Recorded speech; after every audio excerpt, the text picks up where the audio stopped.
নির্বাচন সামনে রেখে জোটবদ্ধ শক্তির জানান দেয়া নাকি বড় রাজনৈতিক শক্তি বিএনপিকে চাপে রেখে সরকারের কাছ থেকে সুবিধা আদায়ের কৌশল?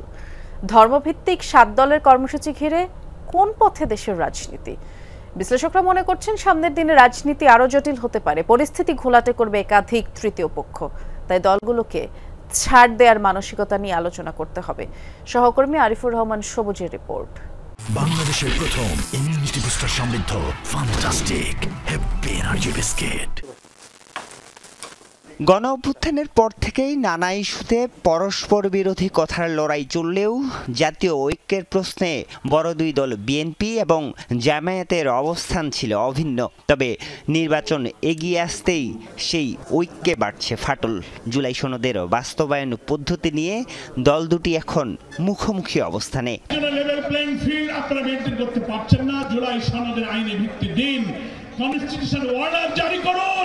অন্তর্বর্তী সরকারের 14 মাসে এসে প্রথমবারের মতো কোনো ইস্যুতে মাঠের কর্মসূচিতে নেমেছে জামায়াত সহ ধর্মভিত্তিক কয়েকটি রাজনৈতিক দল। বিশ্লেষকরা বলছেন এমন কর্মসূচিতে বড় ধরনের রাজনৈতিক সংকটের মুখে পড়তে পারে দেশ। রাজনৈতিক পরিস্থিতির চাইতে আমরা জাতীয়ভাবে বিপদের মধ্যে পড়তে যাচ্ছি আর কি।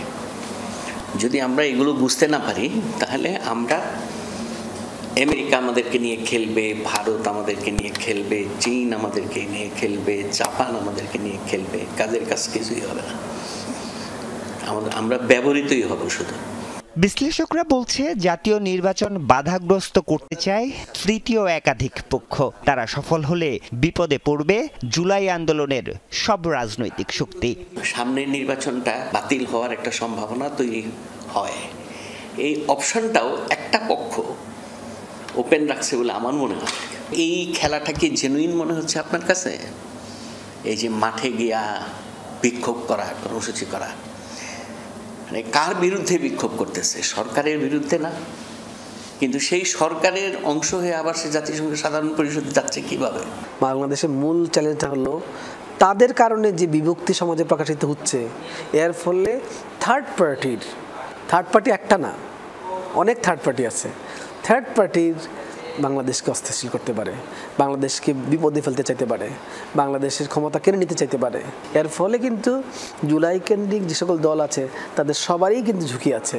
ফেব্রুয়ারিতে নির্বাচনের রোডম্যাপ ঘোষণা করেছে নির্বাচন কমিশন। জামায়াত সহ ধর্মভিত্তিক দলগুলোর জোটের আভাসও পাওয়া যাচ্ছে। বিশ্লেষকরা মনে করছেন জামায়াতের নেতৃত্বে দলগুলোর আন্দোলন মূলত ভোটের প্রস্তুতি।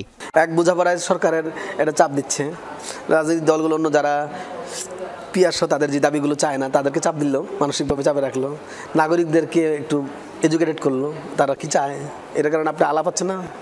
তৃতীয়ত নাগরিকরা এঙ্গেজ হইলো, তাহলে তার লাইনে তো এঙ্গেজ হইলো, তো ভোটটা দেওয়ার সময় তারে দিবে। বিক্ষোভে নাগরিক যেই লাইনে আসবে ভোটের সময় সেই লাইনে দিবে। দেশের স্বার্থে রাজনৈতিক দলগুলোকে কিছুটা ছাড় দেওয়ার পরামর্শ দেন বিশ্লেষকরা। আরিফুর রহমান সবুজ, যমুনা নিউজ, ঢাকা।